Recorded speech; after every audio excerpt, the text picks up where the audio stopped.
कविता उत्कल दिवस आज उत्कल दिवस ओडिशार गौरवोज्ज्वल दिगंत को चाहिए मनरे गर्व अनुभूत हुए।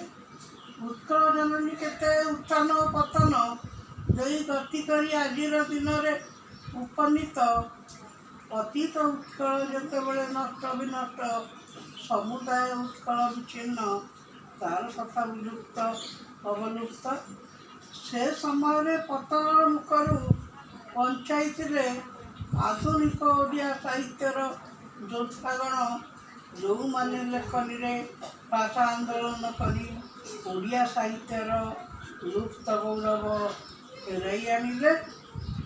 उत्कल गौरव मधुसूदन दास, उत्कलमणि गोपन दास, उत्कल दीपिका गौरीशंकर राय, उत्कल मधुप व्यासकवि फकीर मोहन, कविवर राधानाथ राय, भाषा आंदोलन उत्कल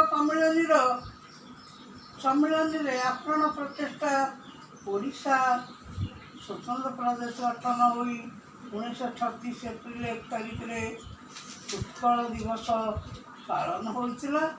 उत्कलमणि गोपन दास उत्कल सम्मिलन में देश जाति को आह्वान देते।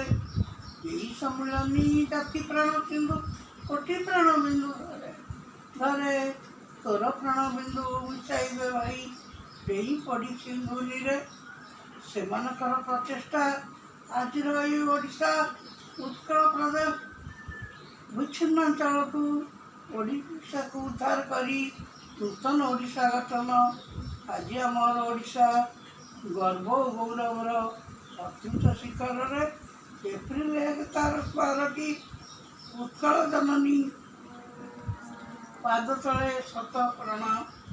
Please subscribe my channel.